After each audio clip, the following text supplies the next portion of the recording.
Bonjour, bonjour à vous frères et sœurs. Jeudi 26 janvier 2023. Jeudi 26 janvier 2023. Le thème. Le thème aujourd'hui.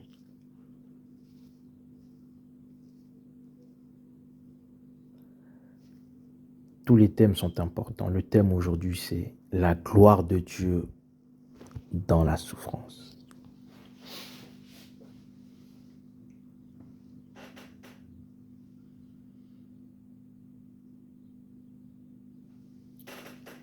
La gloire de Dieu dans la souffrance.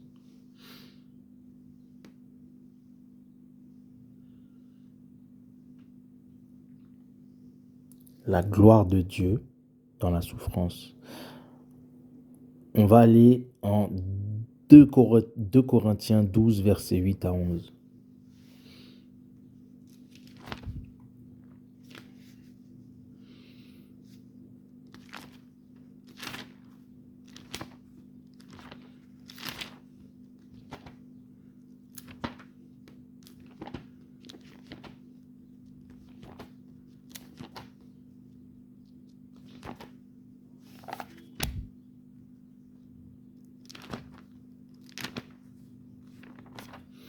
« 2 Corinthiens 12, versets 8 à 11.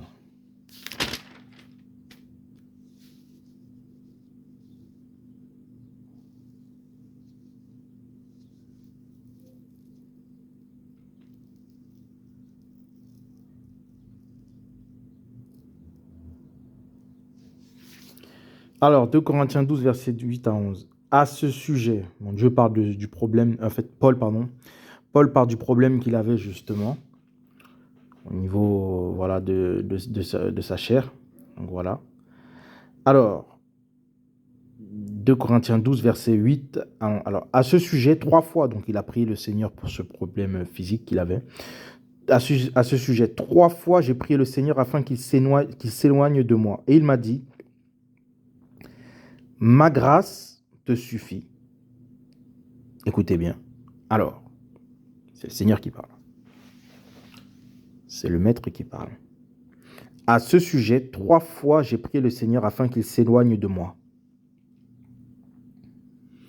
Et il m'a dit, ma grâce te suffit. Car ma puissance, la puissance du Seigneur,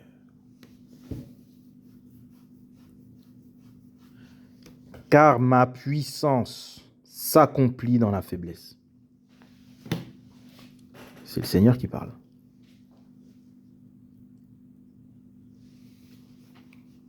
Ma grâce te suffit, car ma puissance s'accomplit dans la faiblesse. Écoutez ce que Paul dit. Je me glorifierai donc très volontiers plutôt dans mes faiblesses, afin que la puissance du Mashiach fixe sa tente sur moi. À cause de cela, je prends plaisir dans les faiblesses, les injures, dans les difficultés, les persécutions et dans les affreuses calamités pour Mashiach. Car quand je suis faible, c'est alors que je suis fort. 2 Corinthiens 12, versets 8 à 11. Le Seigneur a parlé.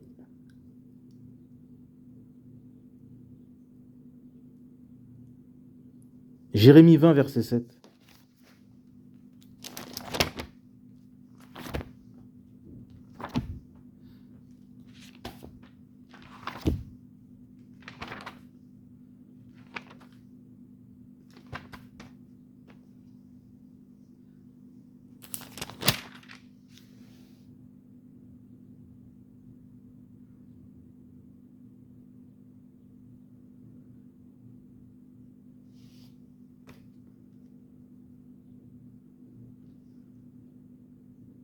Alors, on va lire Jérémie 20, verset 7. Tu m'as persuadé, Yahvé, et je me suis laissé persuader. On va descendre. On commence en Jérémie 20, verset 7. On va descendre, on va développer. Tu as été plus fort que moi et tu m'as vaincu. Je suis devenu un objet de dérision tout le jour. Tout le monde se moque de moi. Car depuis que je parle, je n'ai fait que pousser des cris, que proclamer violence et dévastation. Car la parole de Yahvé est devenue pour moi une insulte, une dérision pour tout le jour. Je dis, je ne ferai plus mention de lui, je ne parlerai plus en son nom. Jérémie 20, verset 9. Mais il y a dans mon cœur un feu ardent renfermé dans mes os. Je suis fatigué de le porter et je n'en peux plus. Car j'entends les diffamations de beaucoup. La terreur venant de tous côtés, exposez-le. On continue, on développe Jérémie 20, verset 11. Mais Yahvé est avec moi comme un homme vaillant et terrifiant. C'est pourquoi ceux qui me persécutent seront renversés. Et ils ne me vaincront pas. Ils seront honteux car ils ne réussiront pas.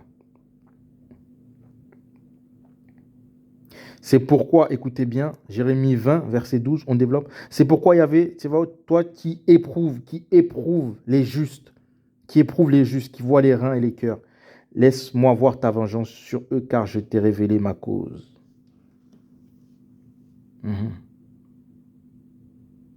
Jérémie 20, verset 17, là, il va tellement se plaindre, il va dire « Que ne m'a-t-on fait mourir dans le sein de ma mère? Pourquoi ma mère ne m'a-t-elle pas servi de sépulcre? Et pourquoi n'est-elle pas restée éternellement enceinte? Pourquoi suis-je sorti de son sein pour ne voir que peine et douleur et consumer mes jours dans la honte ?» Ça, c'est Jérémie qui parle. 1 Thessaloniciens 3, verset 3.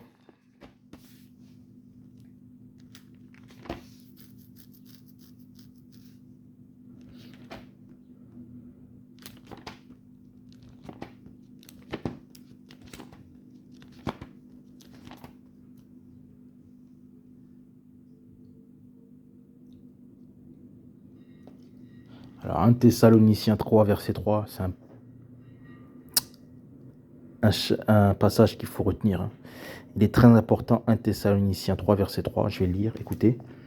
1 Thessaloniciens 3, verset 3. Alors, afin que personne ne soit troublé dans ses tribulations, puisque vous savez vous-même que nous sommes destinés à cela. On va aller en psaume 120, verset 1. Encore quelques passages. Ensuite, on va développer, on va comprendre. Psaume 120, verset 1.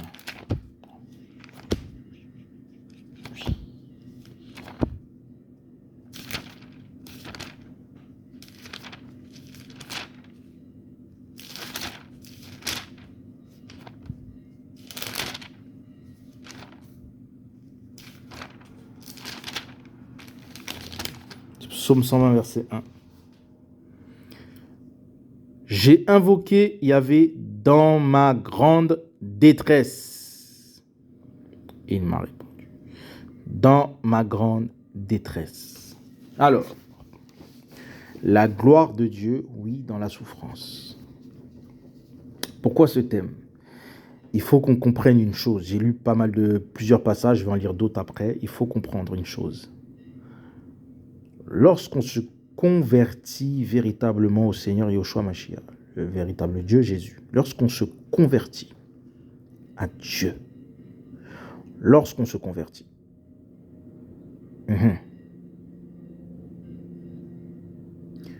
contrairement à ce qu'on pense, oui, c'est bon. C'est vrai qu'il y aura des bons moments, mais on pense que voilà, tout va changer, tout sera bien, voilà, ce sera beau. Oui. Effectivement, oui. Lorsque se convertit de tout son cœur, toute son âme, on va souffrir. On doit souffrir. Je parle d'une vraie conversion. Alors, il y a des circonstances dans la vie, il y a des souffrances personnelles, voilà, il y a des causes, il y a des choses qui nous arrivent, donc voilà. C'est vrai, voilà, il y a des soucis, des problèmes. Moi, je parle de la conversion. Lorsqu'un homme ou une femme se convertit véritablement au Seigneur, là, je te parle de la souffrance qui vient de Dieu, des épreuves qui viennent de Dieu. Dieu va nous éprouver. En fait, il va nous faire souffrir. On va souffrir comme pas possible. On va tomber dans une grande détresse. Donc voilà. C'est la vérité. Il faut dire la vérité. Donc voilà. La gloire de Dieu dans la souffrance. Oui, on verra la gloire. On obtiendra la gloire de Dieu. Bien sûr. Parce que Dieu, voilà.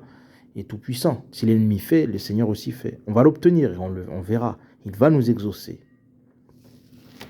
Mais d'abord, on va souffrir.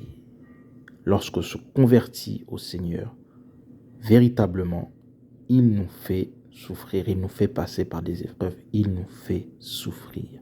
On rentre dans une grande détresse. C'est ça la vérité. C'est la gloire de Dieu dans la souffrance. Eh oui. Eh oui. Les vrais enfants de Dieu savent. Une véritable conversion, un homme, une femme, elle est passée par des épreuves terribles. Ce sont des épreuves que le Seigneur lui-même a fait, que lui-même a permis. C'est ça qu'il faut comprendre, mes amis. Et oui, on va souffrir.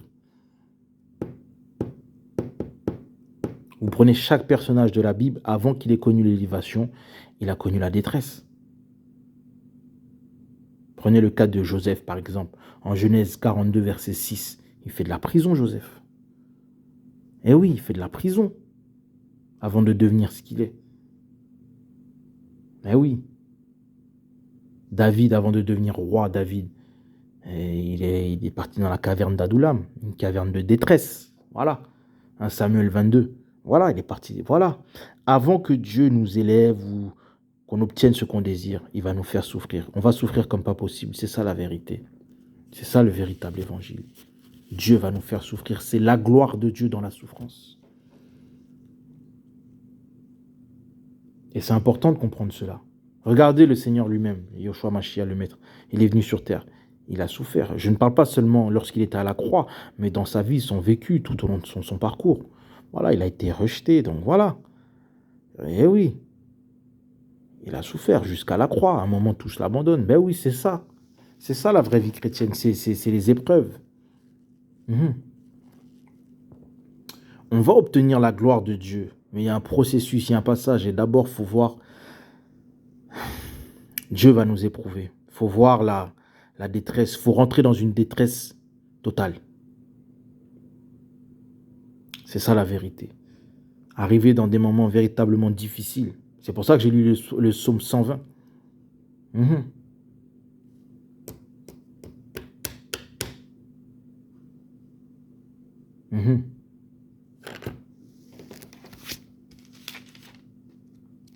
va prendre encore quelques autres passages. Dieu va nous faire souffrir, va nous éprouver terriblement. On va vivre des moments difficiles, parfois même plus durs que lorsqu'on était dans le monde. Ça vient de Dieu. C'est un être. Dieu est glorieux. On verra sa gloire. Il tiendra ses promesses. Il va accomplir ses promesses. Bien sûr. On verra la gloire de Dieu. Oui, de gloire en gloire. Oui, bien sûr. Bien sûr, bien sûr. Regarde. Mais d'abord, c'est la souffrance. D'abord, c'est les épreuves. Il faut rentrer dans une grande détresse. Il y en a, c'est en prison qu'ils trouvent le Seigneur. Il y en a, c'est dans la maladie. Et oui, la maladie. Et oui. Ah, c'est les détresses, les souffrances. Et ça fait partie des choses de la vie. Et quand on se convertit véritablement, ces détresses-là viennent du Seigneur. On va lire en Ecclésiaste. Alors, on va prendre Ecclésiaste. Ecclésiaste 3. On va lire Ecclésiaste 3.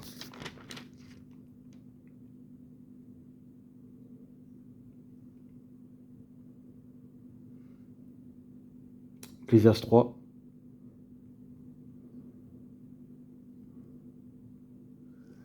Alors, Ecclésiaste 3, on va lire que, ici on nous dit clairement en Ecclésiaste que,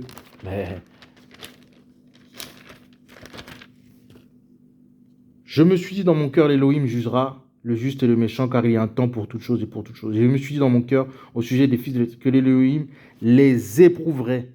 Écoutez bien, que l'Élohim les éprouverait. Il va les éprouver. Eh oui, les éprouverait. Eh oui, il va nous éprouver. C'est ce que je dis, quand on se convertit, les épreuves, les souffrances, véritablement, ne viennent pas du monde, ni même de l'ennemi. Là, c'est écrit, l'Élohim les éprouverait. Dieu nous éprouve. Dieu nous fait souffrir. Avant qu'on voit la gloire du Seigneur, il y a des étapes à passer, des étapes terribles. Yeshua Mashiach a été glorifié, il ne faut pas l'oublier. Et tout ça, aujourd'hui, voilà, mais il a souffert comme pas possible. Jusqu'à la mort. Eh oui. Il ne faut pas oublier ça. Dieu les éprouverait, ben oui. et qu'ils verraient qu'ils ne sont que des bêtes. Ben oui, Dieu nous éprouve.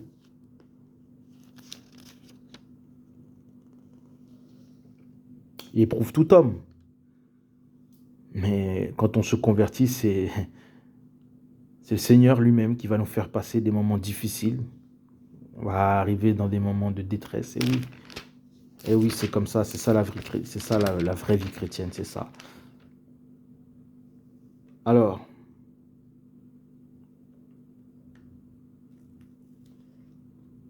on va prendre Ecclésiaste 11, verset 8. Mais si un être humain vit dans de nombreuses années, qu'il se réjouisse et qu'il se souvienne des jours de ténèbres, qui seront en grand nombre. Eh oui. Ça, ce sont les circonstances de la vie.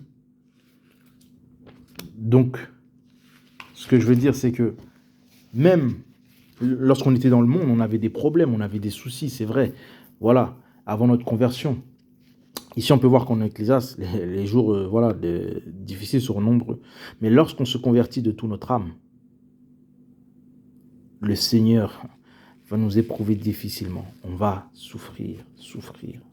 Pourquoi ? Pourquoi Dieu permet de telles choses ? Pourquoi Dieu fait de telles choses ? Pourquoi Dieu permet une si grande souffrance ? Pourquoi ?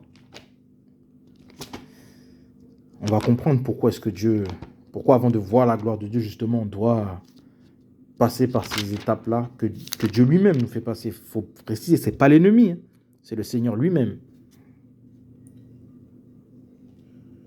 Alors,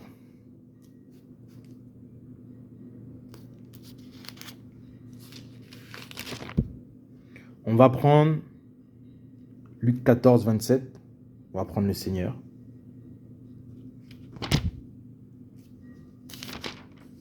Luc 14, verset 27. Et quiconque ne porte pas sa croix en venant après moi ne peut être mon disciple. Voilà. Donc voilà. Et quiconque, c'est pas moi qui le dis, hein, c'est le Seigneur. Luc 14, verset 27. Et quiconque ne porte pas sa croix ne peut être mon disciple. C'est le Seigneur qui parle. C'est le Seigneur qui parle. C'est le Seigneur qui parle. Quiconque ne porte pas sa croix ne peut être mon disciple. Et vous savez dans quel état était le Seigneur lorsqu'il a porté sa croix. Donc c'est ce qu'il faut comprendre. Eh bien, c'est ça la vie chrétienne. C'est ça la vie chrétienne. Voilà, c'est ça la vie chrétienne. C'est porter sa croix chaque jour. C'est difficile. C'est vraiment la gloire de Dieu. Avant que Yeshua Mashiach soit glorifié, il a porté sa croix. C'est ça qu'il faut comprendre. Pourquoi la souffrance ? C'est à travers de la souffrance que Dieu va nous façonner. Il va nous façonner, il va nous travailler. C'est au travers de la souffrance. Voilà. Afin qu'on soit exactement comme il veut qu'il soit. Voilà, c'est au travers des épreuves, on va souffrir comme pas possible. C'est ça la vérité. C'est au travers de la souffrance. Si vous voulez, la souffrance, je parle d'un vrai chrétien. La souffrance que Dieu nous fait, si vous voulez, c'est la clé qui ouvre la porte de la réussite, en fait. C'est la clé, la souffrance que Dieu, je parle bien d'une vraie conversion. C'est la souffrance, c'est la clé qui ouvre la porte de la réussite. C'est la clé qui ouvre, qui fait qu'on puisse voir la gloire de Dieu. Avant de voir la gloire de Dieu, il va nous faire souffrir, il va nous faire passer par des étapes. Prenez chaque personnage biblique. Daniel, il a été éprouvé, il a été déporté ensuite. Voilà, il arrive à Babylone. Donc voilà, tous les personnages. Abraham, il a quitté sa famille. Voilà, Joseph, on l'a vu, il est en prison. David est parti dans la caverne. Donc voilà, il a été éprouvé. Avant d'aller dans la caverne, il était poursuivi par Saül. Voilà, tous les personnages bibliques, le Seigneur lui-même. Donc voilà, c'est les épreuves, c'est les souffrances, c'est comme ça. C'est comme ça que Dieu va nous façonner. C'est au travers de la souffrance, justement, que va s'accomplir notre destinée. Voilà. C'est au travers de la souffrance. Dieu va nous faire souffrir et c'est au travers de ces souffrances-là qu'on va rentrer dans notre destinée. Ce pourquoi il nous a appelés sur la terre, la mission pour laquelle il nous a envoyés sur la terre. Voilà. C'est l'outil, c'est la clé comment je peux dire, c'est la souffrance, c'est cette clé-là qui va permettre qu'on atteigne notre destinée, qu'on ouvre la porte de la mission pour laquelle il nous a envoyés sur cette terre. C'est la souffrance. Quand on se convertit véritablement au Seigneur, on va souffrir comme pas possible. Voilà, c'est ça la vérité. C'est ce qu'il faut comprendre. C'est le thème aujourd'hui, c'est la gloire de Dieu dans la souffrance. Donc voilà, ne pensez pas que lorsqu'on se convertit, je parle d'une vraie conversion, donc voilà, tout va être beau, rose. Non, c'est faux, on va souffrir comme pas possible. Voilà, le Seigneur lui dit lui-même, hein, quiconque veut être mon disciple, qu'il porte sa croix. Donc voilà, c'est ça le thème aujourd'hui, c'est la gloire de Dieu. Oui, la gloire de Dieu, mais dans la souffrance. On va l'obtenir dans la souffrance. Gloire de Dieu et souffrance vont ensemble. Je parle pour les vrais chrétiens, les vraies conversions. Donc voilà, c'est ce que nous dit justement Paul. Le Seigneur lui dit lui-même, ma grâce s'accomplit dans la faiblesse. Donc voilà, c'était le thème aujourd'hui, la gloire de Dieu dans la souffrance. Il faut s'accrocher et prier sans cesse pour que Dieu, voilà, nous aide à travers les épreuves que lui-même et les souffrances que lui-même a faites. C'était le thème aujourd'hui, la gloire de Dieu dans la souffrance. Bonne journée à vous.